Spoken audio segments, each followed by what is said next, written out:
No vídeo anterior, nós falamos sobre como é frequente que as situações de violência aconteçam nas relações familiares. E quando alguém sofre violência em relações familiares, como que essa pessoa reage? Como que quando a gente está escutando alguém que sofreu uma violência, que está em uma situação de violência, que reações que nós podemos escutar? Então vamos pensar nessa pergunta. Quais são as reações mais frequentes quando acontece uma violência nas relações familiares? Indignação e revolta, né? Afinal de contas, a violência coloca a pessoa em risco, a violência traz danos, a violência é uma violação de direito, a violência é algo contra aquela pessoa. Então a indignação e a revolta podem ter pessoas que fiquem muito indignadas e revoltadas com a violência que está acontecendo. Pode ter também uma reação de perplexidade e dificuldade de compreensão. Não é imediata a percepção de que se trata de uma violência. Não é imediata a percepção de que houve um direito que foi violado e a pessoa ela pode ficar confusa, pode ser difícil entender o que está acontecendo, gerar essa perplexidade. Também há o fato de que são muitos os fatores que contribuem para uma postura de silenciamento, de resignação. A sensação de que não tem o que fazer. A sensação de que é assim mesmo. Se essas relações familiares são a referência de dependência, de cuidado, essas pessoas são responsáveis por mim, ou é a referência de afeto, é ali que eu me sinto importante, é ali que eu me sinto amada, um silenciamento, reagir como se só coubesse aceitar, reagir como se não houvesse o que fazer, são posturas possíveis também. Essa dificuldade em reconhecer a situação como violenta, como a naturalização e a culpa e a vergonha por parte de quem sofreu a violência.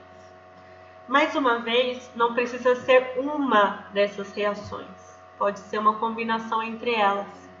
Mas eu indiquei aqui algumas das reações frequentes para a gente se imaginar como é escutar alguém que está contando sobre a violência que sofreu. Geralmente a reação que a gente espera, a expectativa é que a pessoa esteja revoltada, é que a pessoa esteja indignada, que ela se rebele e que ela diga: não, eu não aceito, não pode acontecer, não, isso tem que mudar, não, isso tem que ser enfrentado. Às vezes, muitas vezes, nós não estamos preparados para ouvir alguém que está em uma outra posição. Gera na gente um incômodo, gera na gente uma angústia. Se a pessoa está sofrendo uma violência e nos procura e está em uma posição de silenciamento, de resignação, ou está em uma posição em que não nomeia o que está acontecendo como uma violência que naturaliza. Aquela pessoa, quando ela se sente culpada, quando ela acha que é ela que está provocando a situação de violência. Como que é o nosso preparo para lidar com essas diferentes reações? A gente pode se perguntar também como é quando alguém escuta, errei, qual que seria? A gente pode se perguntar também como é quando alguém escuta essas reações, como é escutar uma situação de violência. Mas antes disso, vamos pensar algumas frases que alguém que sofre violência escuta, que culminam nessa sensação de culpa, que culminam nessa sensação de vergonha, Faço isso para o seu bem. É muito comum, por exemplo, em situações de violência na infância, que a pessoa que é responsável pela criança, que a pessoa que cuida da criança, agrida dizendo: eu faço isso para o seu bem. Eu faço isso para você aprender, eu faço isso para você melhorar, eu faço isso para o seu bem. Ou então, você precisava aprender uma lição. Também a gente pode imaginar isso em relação a crianças, mas em relação a outras pessoas dependentes. E também me faz lembrar de uma pesquisa que foi feita por uma pesquisadora de Brasília, a Lia Zanota Machado, em que ela entrevista estupradores que foram presos em decorrência da violência sexual cometida. E muitos deles falavam assim, não, mas ela tinha que aprender. Ela tinha que ter uma lição, que ela não podia fazer o que ela fez. Eu fiz para que ela aprendesse, para que ela entendesse que o que ela fez foi errado. Então essa ideia de agredir como corrigir, punir, castigar para a pessoa aprender. Isso é muito comum e está muito ligado ao fato de que tantas pessoas que sofrem violência apresentam relatos de culpa, de vergonha pela violência sofrida. Te amo tanto que não consegui me controlar. Isso é uma outra questão frequente. A pessoa colocar a agressão como uma expressão de amor. Colocar a agressão como eu te amo e por isso eu fiquei muito perturbado e por isso eu acabei perdendo o controle, por isso eu explodi e saí de mim porque é amor demais. Uma ideia de que por ser amado que você é agredido, por ser muito especial, muito importante da pessoa, que a pessoa se descontrola e a agressão acontece.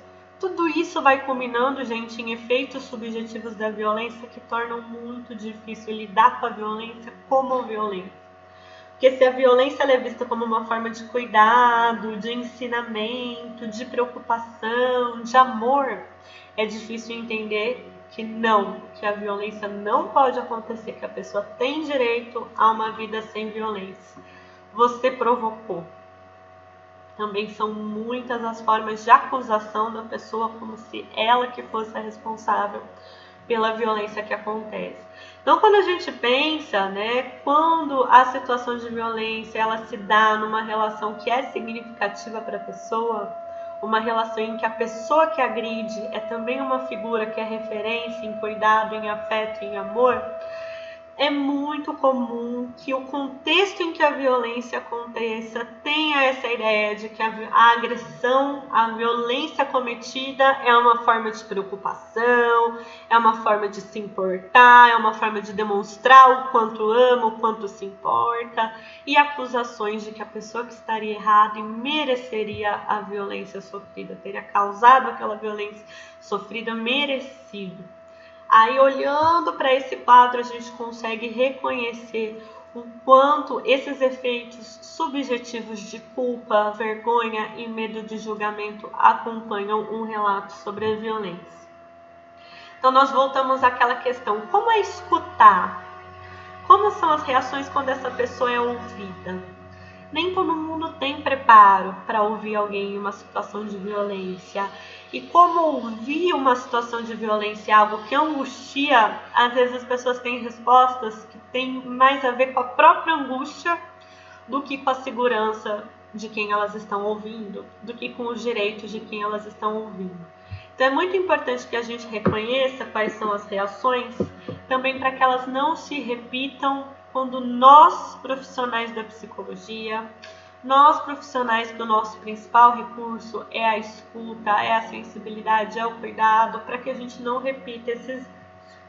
Então, quando uma pessoa sofre violência, é comum a indignação e a revolta em quem escuta. E essa indignação e a revolta vem também com uma sensação de que tem que mudar e tem que mudar o mais rápido possível, é urgente que aquilo não aconteça mais. E faz todo sentido ter essa reação. A questão é como a gente lida com ela. E não ter essa reação. Essa reação faz parte, ficar indignado com a violência faz parte, ter a revolta faz parte. Mas como que a gente lida com isso? Porque o problema é quando a gente demonstra isso de uma forma que invalida como a pessoa está vivendo. Invalida como a pessoa está reagindo. Como se eu ficasse indignada com a violência e indignada com a pessoa que está sofrendo essa violência. Como se eu quisesse que ela tivesse na reação algo que eu suponho que seja certo. E não como ela, que vive aquela história, está sentindo. O desejo de fazer algo, de ajudar. Então a gente acaba, às vezes, se atropelando mais uma vez. Não tem problema experimentar esse desejo de fazer algo e de ajudar. O problema é como a gente lida com ele. Porque se eu vou lá e começo a dizer para a pessoa o que é que ela tem que fazer, como que ela deve se sentir, como que ela deve reagir, eu não estou fazendo algo.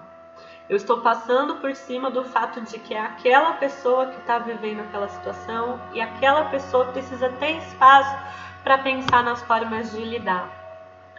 perplexidade e dificuldade de compreender as reações da pessoa. Então é muito comum em alguém que escuta uma situação de violência falar assim: nossa, mas como? Como que ela continua nessa situação? De alguma forma isso também apaga e invalida como é para a pessoa que está vivendo. Como é para a pessoa que está em todos esses atravessamentos tão complexos lidar com a violência que está acontecendo. A angústia diante dos próprios limites e do alcance das próprias ações. Existe uma angústia em nós quando a gente escuta uma situação de violência. Dúvidas em relação ao relato da violência e dificuldades para a nomeação. Algo que a gente nunca pode fazer, nunca, é desacreditar.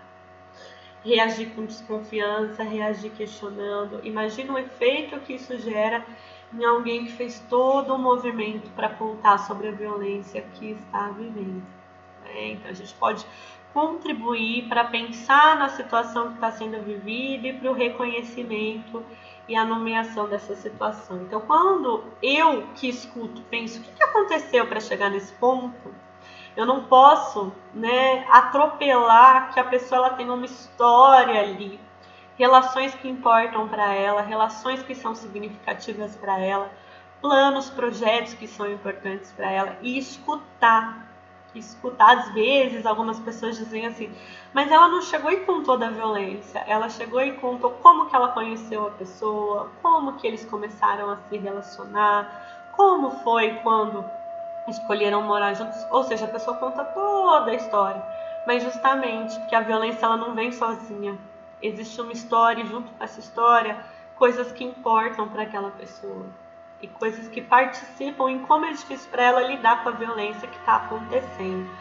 Então, por que a pessoa não faz nada para interromper? Às vezes, quando a gente coloca essa pergunta, a gente também está intensificando a violência sofrida, como se a pessoa fosse culpada e responsável para que não acontecesse mais, sem perceber toda a complexidade que atravessa o que aquela pessoa está vivendo, né? Como que ela consegue continuar nessa relação? Vocês percebem que quando essas perguntas são feitas, quem pergunta está pensando a partir do próprio conjunto de referências, das próprias experiências e dos próprios valores, sem entender que em toda a história vivida por aquela outra pessoa há um outro conjunto de referências, de experiências, de valores. Fazer perguntas assim é colocar como se nós soubéssemos mais do que a pessoa como é melhor, como é certo, como é adequado viver. E na verdade a gente não tem a dimensão, se a gente não escutar, de qual que é a história daquela pessoa. Como é a situação que ela está vivendo? Claro que é angustiante estar diante de um relato de violência, mas mais angustiante é você buscar falar e ao invés de ser ouvida, ser julgada, ser desacreditada, ser diminuída no seu próprio campo de ação, no seu próprio campo de protagonizar o que você vai fazer a partir do reconhecimento daquela violência, né? As pessoas em situação de violência também são sujeitos da própria história, também são ativas, e é a partir dessa dimensão ativa que uma transformação pode acontecer. Então é importante que a gente ouça uma pessoa em situação de violência como aquela que vai poder colocar em palavras, elaborar, perceber quais são os limites, perceber quais são as possibilidades para que ela identifique que ações são possíveis para mudar o que está acontecendo, né? Então, ideias de sempre foi assim, não tem o que fazer, é o jeito dele, as coisas estão muito difíceis, ele explode, ele faz isso porque me ama, eu preciso acreditar que vai mudar, é ele quem eu amo. Então a gente percebe como entre as dificuldades para a pessoa reconhecer a violência que ela está vivendo está a naturalização.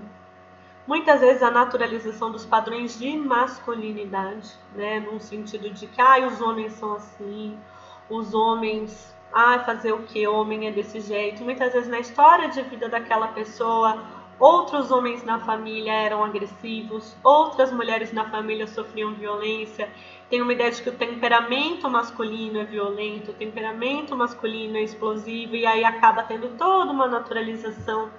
Os nossos ideais de amor também acabam interferindo, porque existe toda uma ideia de que se é amor de verdade, o amor salva. Se é amor de verdade, o amor vence. Se é amor de verdade, se há amor, vai superar. Né? Toda uma idealização do amor que o casamento, a relação amorosa é visto como algo que precisa ser cultivado e que se existe um amor verdadeiro, esse amor vai resolver.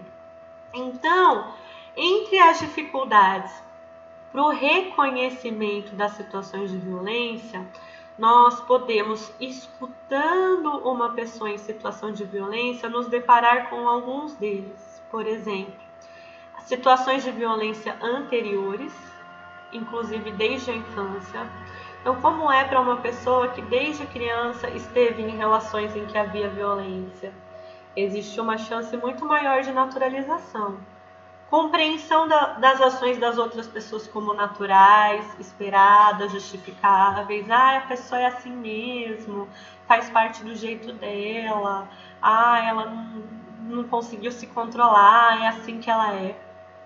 Existe também a questão do ciclo da violência, né? Que começa com tensão, há um clima ali em que a pessoa reclama, muitas vezes começa a acontecer a violência psicológica, né? Os desentendimentos, os conflitos, a explosão, que é quando ocorrem as formas mais graves, mais intensas, mais visíveis de violência.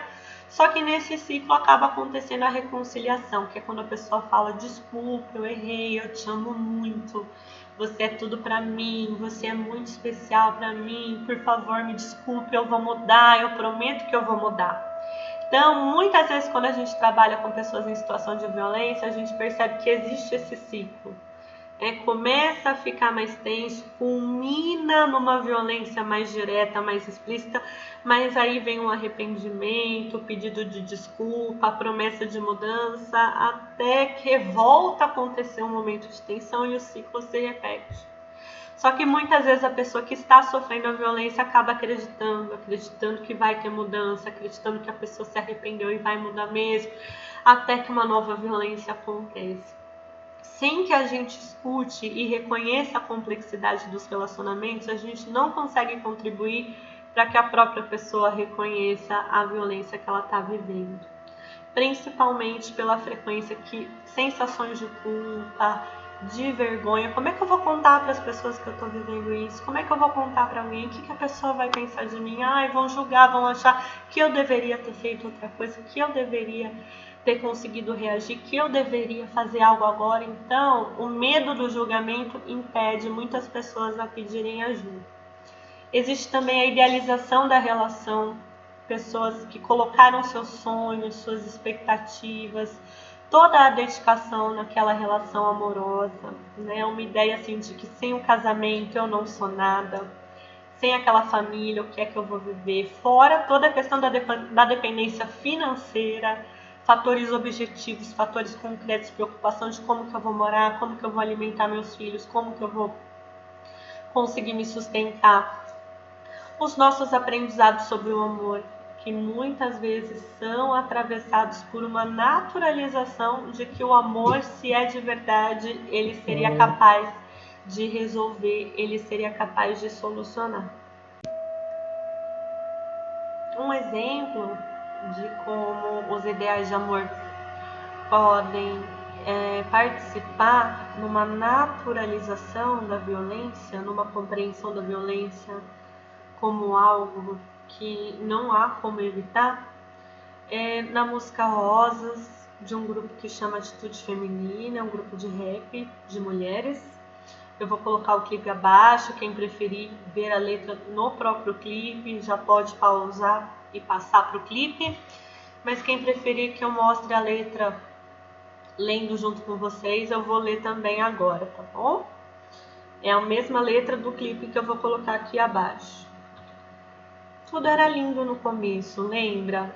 Das coisas que me falou, que era bom, sedução, uma história de amor, vários planos, desejo, ilusão, e daí? Não tinha nada a perder, queria sair dali. No lugar onde eu morava, eu me sentia tão só. Aquele cheiro de maconha e o barulho de dominó. A molecada brincava na rua e eu cheia de esperança de encontrar no futuro a paz, sem tiroteio, vingança. E ele veio como quem não quisesse nada. Me deu um beijo e me deixou na porta de casa. Os meus olhos brilhavam, eu estava apaixonada. Deixa de ser criança, a minha mãe falava, que no começo tudo é festa, e eu ignorava. Deixa eu viver meu futuro, muda nada. Menina boba, iludida, sabe de nada da vida.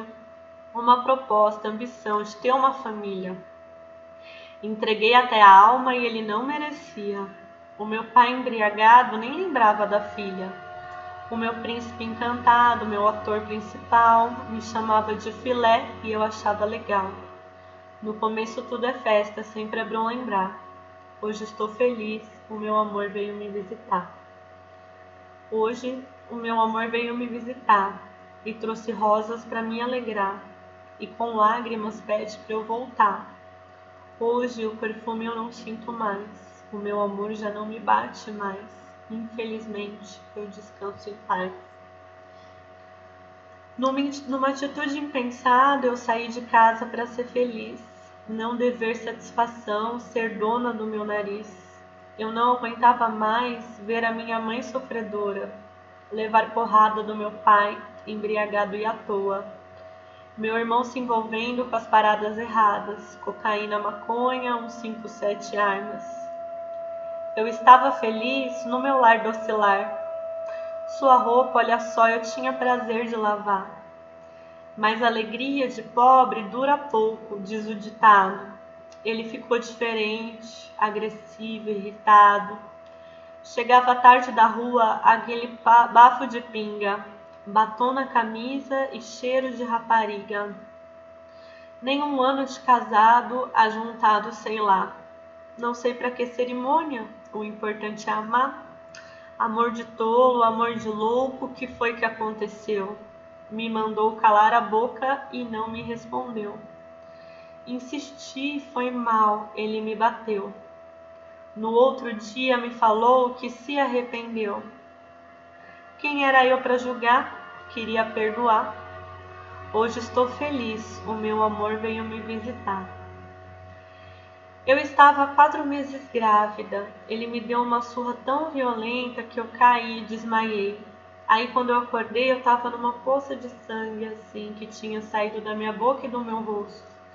Ele me catou assim pelos cabelos, me puxou e falou: você vai morrer. Quase 2 anos e a rotina parecia um inferno. Que saudade da minha mãe, eu desisti do colégio. A noite chega, a madrugada e meu amor não vinha. Quanto mais demorava, preocupada, mais eu temia. Não estava aguentando aquela situação, mas hoje tudo vai mudar, ele querendo ou não. Deus havia me escutado há uns 2 meses atrás. Aquele filho na barriga era a esperança de paz. Tantos conselhos me deram, de nada adiantou. Eu era a mulher mais feliz, o meu amor chegou. Que pena, novamente embriagado. Aquele cheiro de maconha inconfundível, é claro. Tentei acalmá-lo, ele ficou irritado. Começou a quebrar tudo loucamente lombrado. Eu falei que estava grávida, ele não me escutou. Me bateu novamente, mas dessa vez não parou. Vários socos na barriga, lá se vai a esperança. O sangue escorre no chão, perdi a minha criança. Aquele monstro que um dia prometeu me amar. Parecia incontrolável, eu não pude evitar. Talvez se eu tivesse denunciado, talvez se eu tivesse o deixado de lado. Agora é tarde, na cama do hospital. Hemorragia interna, meu estado era mau. O sonho havia acabado e os batimentos também. A esperança se foi para todo sempre, amém. Hoje meu amor implora para eu voltar. Ajoelhado, chorando, infelizmente não dá. Agora estou feliz, ele veio me visitar. É dia de finados, muito tarde para chorar. Hoje meu amor veio me visitar e trouxe rosas para me alegrar e com lágrimas pede para eu voltar. A música ela traz assim de uma forma muito triste, muito forte, como é esse ciclo em que tem um período de tensão, acontece uma explosão de uma violência mais explícita, maior, e aí vem um período em que a pessoa tenta se reconciliar, pede desculpa, pede para voltar, fala que se arrependeu. E aí a música busca trazer o quanto essa ideia, essa esperança de que com amor as coisas vão se resolver, um filho vai chegar e o amor vai prevalecer, e o amor é uma forma de salvar, né, os sonhos de amor, os sonhos de casamento, os sonhos de família, o quanto muitas vezes isso acaba fazendo alguém ter dificuldade de enxergar o quanto aquela violência está chegando a pontos muito absurdos, difíceis, que precisa ter o enfrentamento dessa violência, né? Eu trouxe essa música que é uma letra muito difícil, mas para a gente imaginar como existe toda uma história, uma série de fatores, uma rede de pessoas, familiar e uma naturalização, enquanto muitas das nossas ideias sobre o que é o amor, o que é o casamento, o que é a família, acabam culminando na naturalização da violência.